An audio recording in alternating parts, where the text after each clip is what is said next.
अथ एकोनविंशो अध्यायः। भगवान शिव की नेत्र ज्वाला से कामदेव का भस्म होना और रति का विलाप। देवताओं द्वारा रति को सांत्वना प्रदान करना और भगवान शिव से काम को जीवित करने की प्रार्थना करना। नारद जी बोले, हे ब्राह्मण, हे विधे, हे महाभाग, इसके अनंतर फिर क्या हुआ? आप मुझ पर दया कर इस पाप को विनष्ट करने वाले कथा का पुनः वर्णन कीजिए।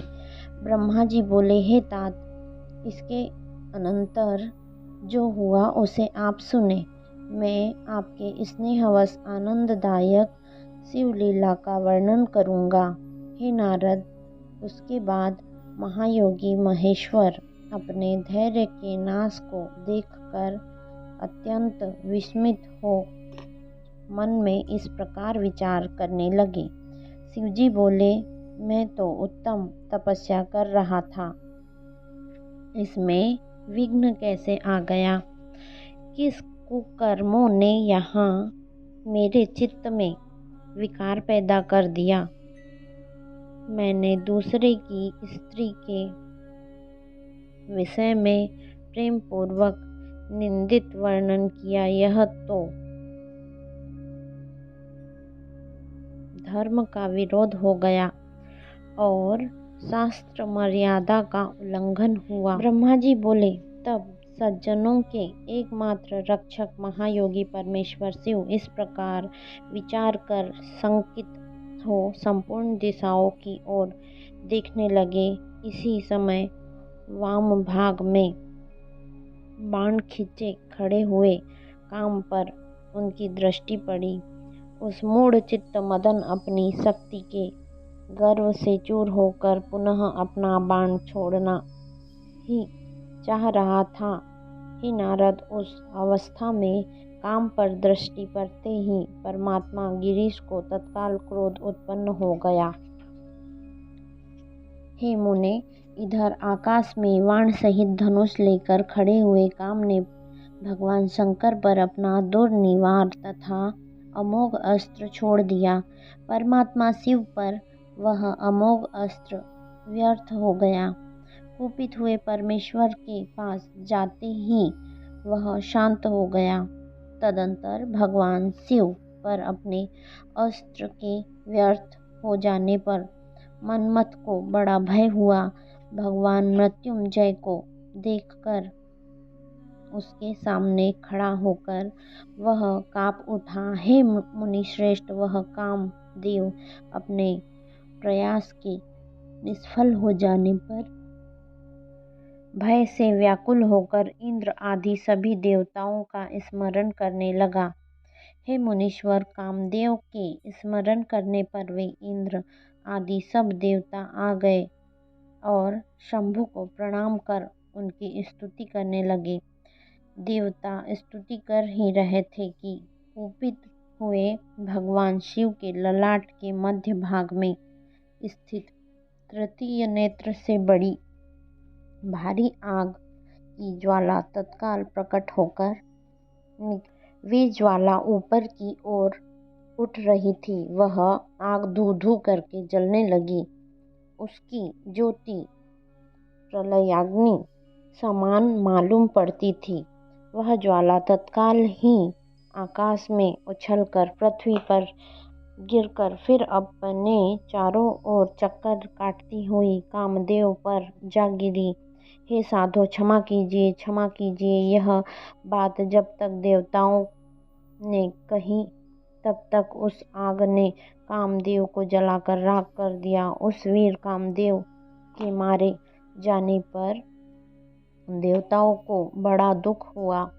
वे व्याकुल होकर यह क्या हुआ, यह किस प्रकार कहकर जोर जोर से चित्कार करते हुए रोने बिलखने लगे। उस समय घबराई हुई पार्वती का समस्त शरीर सफ़ेद पड़ गया और वे सखियों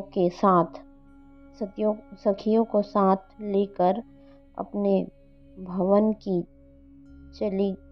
को चली गई। कामदेव के जल जाने पर रति वहाँ क्षण भर के लिए अचेत हो गई। पति के मृत्यु जनित दुख से वह मरी हुई की भांति पड़ी रही। थोड़ी देर में चेतना आने पर अत्यंत व्याकुल होकर वह रति उस समय तरह तरह की बातें करती हुई विलाप करने लगी। रति बोली, मैं क्या करूं, कहाँ जाऊं? देवताओं ने यह क्या किया? मेरे उद्यत स्वामी को बुलाकर उन्होंने नष्ट करा दिया। हाय हाय, हे नाथ, हे स्मर, हे स्वामिन, हे प्राणप्रिय, हे सुखप्रद, हे प्रिय, यह यहाँ क्या हो गया? ब्रह्मा जी बोले, इस प्रकार रोती बिलखती और अनेक प्रकार की बातें कहती हुई वह हाथ पैर पटक कर सिर के बालों को नोचने लगी। हे नारद, उस समय उसका विलाप सुनकर वहाँ रहने वाले समस्त वनवासी तथा सभी स्थावर प्राणी भी दुखी हो गए। इसी बीच इंद्र और आदि समस्त देवता महेश्वर का स्मरण करते हुए रति को आश्वस्त करके उससे कहने लगे। देवता बोले, थोड़ा सा भस्म लेकर उसे यत्नपूर्वक रखो और भय छोड़ दो। वे स्वामी महादेव जी कामदेव को जीवित कर देंगे और तुम पति को पुनः प्राप्त कर लोगी। कोई न सुख देने वाला है और न कोई दुख ही देने वाला है। सब लोग अपनी करनी का फल भोगते हैं। तुम देवताओं को दोष देकर व्यर्थ का शोक करती हो।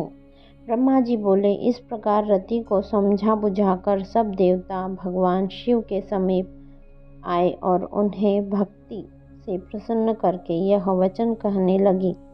देवता बोले, हे भगवान, हे प्रभु, हे महेशान, हे शरणागत वत्सल, आप कृपा करके हमारे इस शुभ वचनों को सुनिए। हे शंकर, आप कामदेव को कृत्य पर भलीभांति अत्यंत प्रसन्नतापूर्वक विचार कीजिए। हे महेश्वर, काम ने जो यह कार्य किया है उसमें उसका कोई स्वार्थ नहीं था। हे विभो, दुष्ट तारकासुर से पीड़ित हुए सब देवताओं ने मिलकर उससे यह कार्य कराया है। हे नाथ, हे शंकर, इसे आप अन्यथा न समझें। सब कुछ प्रदान करने वाले हे देव, हे गिरीश, साध्वी रति अकेली अति दुखी होकर विलाप कर रही है। आप उसे सांत्वना प्रदान कीजिए। हे शंकर, यदि इस क्रोध के द्वारा आपने कामदेव को मार डाला तो हम यही समझेंगे कि आप देवताओं सहित समस्त प्राणियों का अभिसंहार कर डालना चाहते हैं। उस रति का दुख देखकर देवता नष्ट प्राय हो गए हैं, इसलिए आपको रति का शोक दूर कर देना चाहिए। ब्रह्मा जी बोले,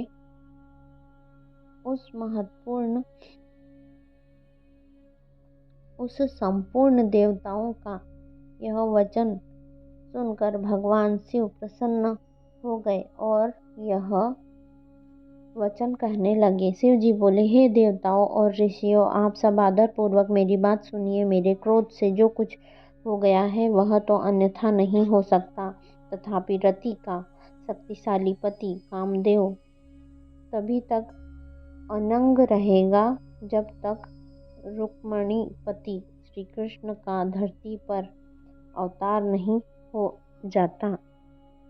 जब श्री कृष्ण द्वारका में रहकर पुत्रों को उत्पन्न करेंगे, तब ये रुक्मणी के गर्भ से काम को भी जन्म देंगे।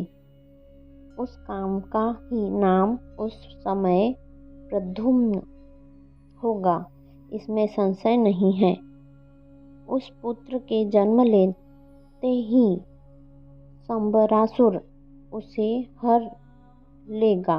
हरण करके दानव श्रेष्ठ मूर्ख शंबर उसे समुद्र में फेंककर और उसे मरा हुआ जानकर वृथा ही अपने नगर को लौट जाएगा। हे रते, तुम्हें उस समय तक शंबरासुर के नगर में सुखपूर्वक निवास करना चाहिए। वहीं पर तुम्हें अपने पति प्रद्युम्न की प्राप्ति होगी। हे देवताओं, वहाँ युद्ध में उस शंबरासुर का वध करके कामदेव अपनी पत्नी को प्राप्त करके सुखी होगा। हे देवताओं, प्रद्युम्न नामधारी वह काम शंबरासुर का जो भी धन होगा उसे लेकर उस रति के साथ अपने नगर में जाएगा। मेरा यह कथन सर्वथा सत्य होगा। ब्रह्मा जी बोले, शिवजी की यह बात सुनकर देवताओं के चित्त में कुछ उल्लास हुआ और वे सिर झुकाकर उन्हें प्रणाम करके दोनों हाथ जोड़कर उनसे कहने लगे। देवता बोले, हे देवदेव, हे महादेव, हे करुणा सागर, हे प्रभु, हे हर, आप कामदेव को शीघ्र जीवित कर दीजिए तथा रति के प्राणों की रक्षा कीजिए। ब्रह्मा जी बोले। देवताओं की यह बात सुनकर सबके स्वामी करुणा सागर परमेश्वर शिव प्रसन्न होकर पुनः कहने लगे। शिव जी बोले, हे देवताओं, मैं बहुत प्रसन्न हूँ। मैं काम को आप सबके हृदय में जीवित कर दूंगा और वह सदा मेरा गण होकर विहार करेगा। हे देवताओं, आप लोग इस आख्यानक को किसी के सामने मत कहिएगा। आप लोग अपने स्थान को जाइए। मैं सब प्रकार से आप लोगों के दुख का नाश करूंगा। ब्रह्मा जी बोले। इस प्रकार कहकर रुद्रदेव देवताओं की स्तुति करते करते ही अंतर्ध्यान हो गए। तब सभी देवता अत्यंत प्रसन्न तथा संदेह रहित हो गए। हे मुने, तदंतर रुद्र की बात पर भरोसा करके वे देवता रति को आश्वासन देकर तथा उससे उनका वचन कहकर अपने धाम को चले गए। हे मुनीश्वर, तब वह काम पत्नी शिव के बताए हुए नगर को चली गई तथा रुद्र के बताए गए समय की प्रतीक्षा करने लगी। इस प्रकार श्री शिव महापुराण के अंतर्गत द्वितीय रुद्र संहिता के तृतीय पार्वती खंड में कामनाश वर्णन नामक 19वां अध्याय पूर्ण हुआ। श्री शिवाय नमस्तुभ्यं।